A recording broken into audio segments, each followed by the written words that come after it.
मनुष्य की सबसे बड़ी दुर्बलता क्या होती है? सोचिए। धन, प्रेम, अहंकार। मनुष्य की सबसे बड़ी दुर्बलता होती है उसके रहस्य।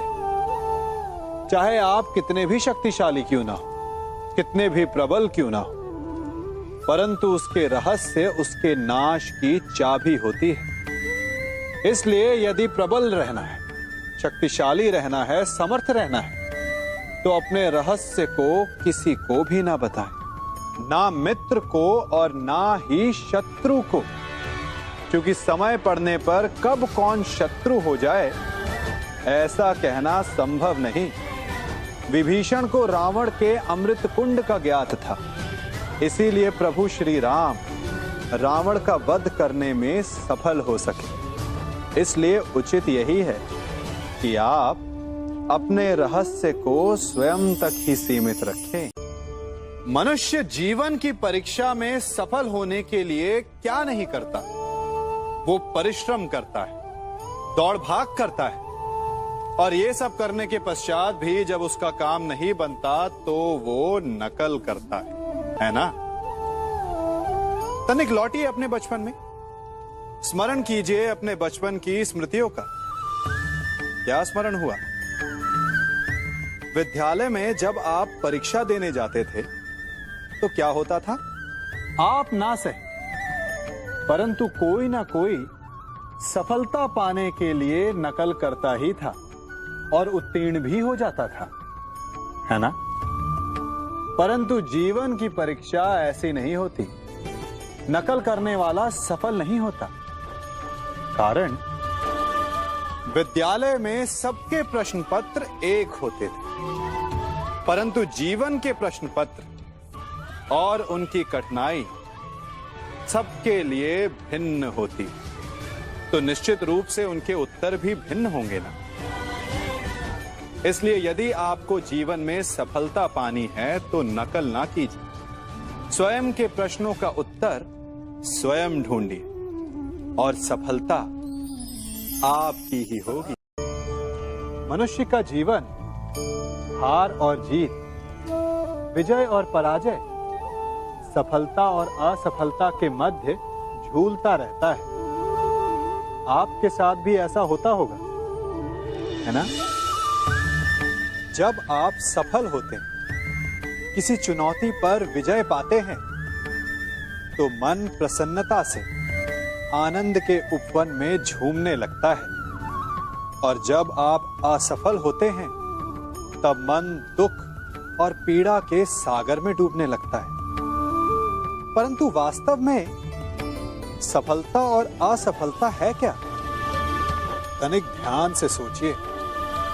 ये केवल हमारी मनोस्थिति मात्र है। हमारी पराजय तब नहीं होती जब हमारा शत्रु विजय प्राप्त कर ले। हमारी पराजय तब होती है जब हम पराजय स्वीकार कर लें। हम असफल तब नहीं होते जब हम लक्ष्य ना पा सके।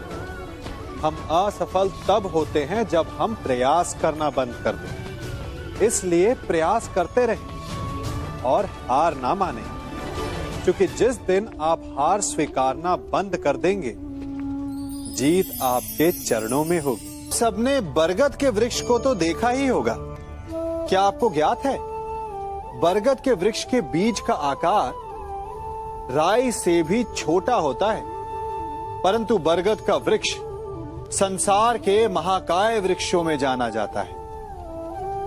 जब उसका जन्म होता है तब उसमें वो जटाएं, वो शाखाएं नहीं होती, परंतु जैसे जैसे उसका विस्तार होता है, जैसे जैसे वो अधिक शाखाओं का भार उठाता है, अधिक पत्तियों का सृजन करता है, वैसे वैसे उसकी शाखाएं जटाएं बनकर जड़ तक पहुंचती है और इस वृक्ष को सहारा देती है।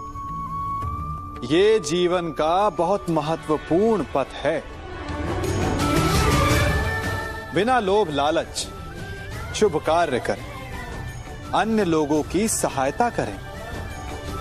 धीरे धीरे आपने जिनकी सहायता की वो आपके सहायक बनते जाएंगे। आपकी जड़ों को और बलशाली बनाएंगे, आयु, मान और आकार बढ़ाएंगे। सहजीवन, सहायता और निष्काम कर्म आपको मृत्यु के पश्चात भी मरने नहीं देगा, आपको अमर रखेगा। हमारा शरीर प्रकृति का एक महान आविष्कार है। इससे जटिल संरचना संसार में और कोई नहीं। हमारा शरीर जितना जटिल है, यदि इसे ठीक से जाना जाए तो इससे अधिक सरल ज्ञान देने वाला और कोई नहीं। हमारे शरीर में 5 इंद्रियां होती हैं जो हमें भाव, गुण और वस्तुओं का बोध कराती हैं। हमारे पास आंखें हैं, नाक है, स्पर्श के लिए त्वचा है, कान है और जीभा है। सबका भिन्न भिन्न कार्य है।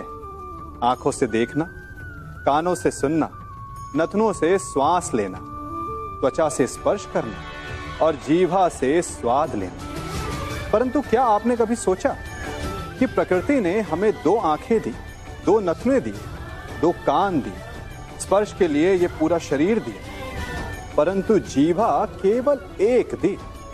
ऐसा क्यों? क्योंकि प्रकृति चाहती है कि हम देखें अधिक, सुने अधिक और ज्ञान अधिक अर्जित करें, बोले कम। क्योंकि अधिक वाचाल नाश को निमंत्रण देता है। स्मरण रखिएगा।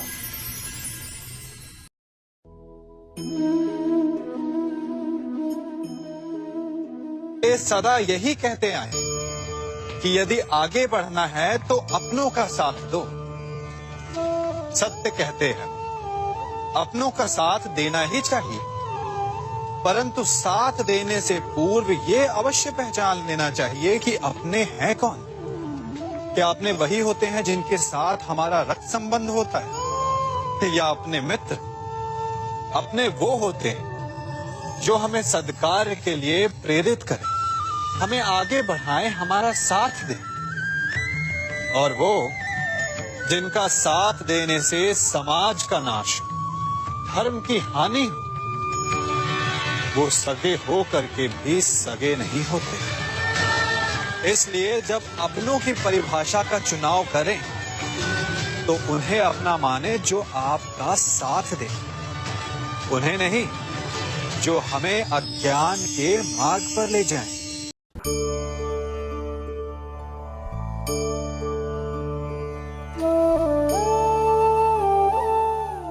आप जिनसे प्रेम करते हैं, सदा उनके समीप रहना चाहते हैं, नहीं चाहते कि कभी अपनों से दूर होना पड़े, बिछड़ना पड़े। परंतु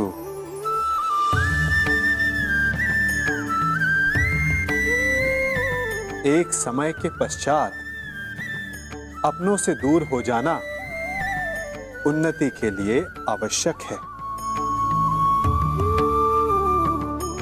आप माता पिता हैं ना? यदि आप अपनी संतान के जीवन के हर पग पर उनका मार्गदर्शन करते रहेंगे तो आपकी संतान स्वयं मार्ग चुनना कैसे सीखेगी? मार्ग के कांटों से स्वयं को बचाना कैसे सीखेगी? इसीलिए एक समय के पश्चात अपनों से बनाई गई दूरी सदा लाभदायक रहती है। आज मैं आप सबको एक कथा सुनाता हूं। एक दिन प्रातः एक व्यापारी अपने घर से निकला। घर से निकलते ही एक बिल्ली ने उस व्यापारी का मार्ग काट दिया। व्यापारी घबरा गया। वो फिर से घर लौट गया और शुभ घड़ी की प्रतीक्षा करने लगा। और जब वो पुनः अपने घर से निकला तब वो वाहन जा चुका था जिससे राजा तक पहुंचकर उसे भेंट देनी थी। राजा को भेंट नहीं मिली। राजा क्रोधित हो गए। राजा ने उस व्यापारी का व्यापार बंद करवा दिया। इस कारण व्यापारी क्रोधित होकर घर पर अपनी पत्नी से लड़ बैठा। पत्नी अपने बच्चों समेत मैके वापस चली गई और उस व्यापारी के जीवन में यदि कुछ रह गया था तो केवल अंधकार।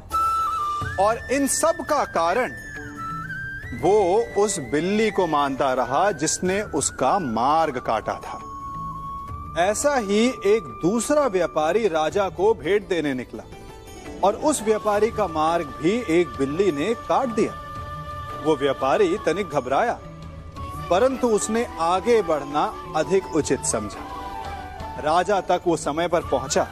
उसने राजा को भेंट दी। राजा प्रसन्न हुए और राजा ने व्यापारी को अपना व्यापार बढ़ाने की अनुमति दी, स्वर्ण आभूषण दी।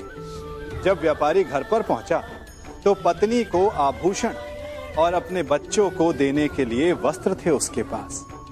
हर ओर प्रसन्नता थी। समझ रहे हैं ना? दोनों के साथ एक ही प्रकार की घटना हुई, परंतु दोनों की प्रतिक्रिया भिन्न थी। ऐसा ही हमारा जीवन भी है।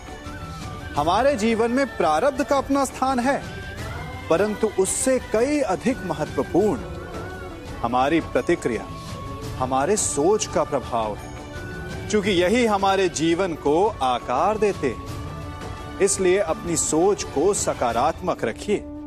आपका जीवन सदैव आनंदमय।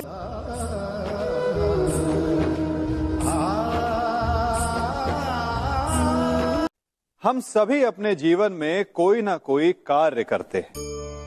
कार्य करते हैं तो थकान की अनुभूति होती है, और यदि थकान ना उतरे तो कार्य करने का मन नहीं करता। हम आशा करते हैं कि कदाचित एक दिन में 24 के स्थान पर 26 घंटे होते तो आराम करने के लिए हमें और अधिक समय मिल जाता। हमें ऐसा अनुभव होता है कि हम बहुत अधिक कार्य कर रहे हैं, है ना? परंतु क्या आपने कभी सोचा है कि जो लोग संसार में सफल हैं, उनके पास भी सफल होने के लिए दिन में केवल 24 घंटे थे? तो फिर वो सफल क्यों है? इसका एक छोटा सा रहस्य है। वो कार्य चुनते हैं जो उन्हें प्रिय है, जिसे करने में उन्हें आनंद आता है। उन्हें लगता ही नहीं कि वो कार्य कर रहे हैं, उन्हें लगता है कि वो प्रतिपल आनंद मना रहे हैं। और जब आप आनंद मनाते हैं तो थकान कैसी? इसलिए यदि आप जीवन में कोई भी कार्य करें तो वो आपके मन को भाना चाहिए, या जो कार्य आप कर रहे हैं उसे अपने मन को भा देने दो। सफलता आपको मिलेगी। कभी सोचा है हमारा जीवन भी उस रेत की घड़ी की भांति है? जो रेत नीचे गिर चुकी है वो हमारा अतीत है, जो अब भी ऊपर है वो हमारा आने वाला भविष्य है, और वर्तमान ये संकुचित स्थल है जहां से धीरे धीरे करके रेत गिर रही है। अर्थात हमारे पास जीने के लिए यही एक क्षण है। उसका उपयोग कैसे करना है ये हम पर निर्भर करता है। जो बीत गया उसका दुख मनाना है, या जो भविष्य में होने वाला है उसकी प्रतीक्षा में क्रोध करना है। सब कुछ करने के लिए यही एक क्षण है। प्रसन्न रहना है तो उसके लिए भी यही एक पल है। प्रतीक्षा करते रहोगे तो ये पल भी भूतकाल में बदल जाएगा। इसलिए आनंद के लिए, परोपकार के लिए प्रतीक्षा ना कीजिए। आपके पास जो पल है उनका भरपूर सदुपयोग कीजिए, क्योंकि इस घड़ी को पलटकर आप फिर से समय अवश्य गिन सकते हैं, परंतु अपना बीता हुआ समय आप वापस नहीं लौटा पाएंगे।